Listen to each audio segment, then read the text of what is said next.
One thing at the top of most Aussies' minds right now, it's how to survive the Christmas period with no financial relief in sight. And in just a few hours, new GDP figures are set to reveal what's ahead for the Australian economy in 2025.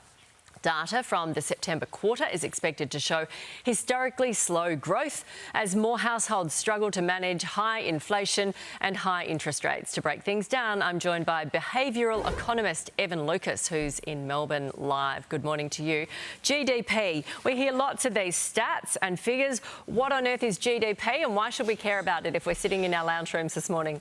Yeah, good question, because it is one of those things that you probably got taught in Year 10 economics that most people switch off about, because it is just an equation. And to put it simply, it is the cost of our consumption, the cost of private investment, the cost of public spending, so the government, and then what we refer to as net export. So the stuff that we export minus the stuff that we import. That is the equation that is GDP. The thing that matters for the household is the first part, consumption. It makes up about 55% of that equation.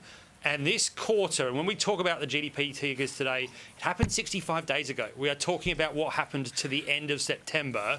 And it's going to be interesting because in that quarter, we got energy rebates, the stage 3 tax cut started to come through, and there was some sign that the household was seeing a little bit less pressure. I'm certainly not trying to sugarcoat it for you, Nat, but a little bit less pressure in inflation. And it could be the first time in 5 quarters that the household actually gets out of, reverted commas, per capita recession. Not counting on it, but it's possible. So do we want the GDP figures to be higher or lower? What number are we looking at when they come out today? We need it to be higher, and it will be. So we are looking for a year-on-year figure, so the growth in the economy to be about 1%. So that's the expectation. A lot of that we already know from the government. Yesterday, they came out with their data for their input today. It grew by 0.8, which is the largest growth in government spending since April 2022. That will be a huge part of this, and the government has been a major reason we haven't fallen into recession, because they are spending and spending big. It is a helpful thing, but it's the household that we want to see. So expectation is for a 1% growth figure, mainly driven by government. Okay. Can the household come through?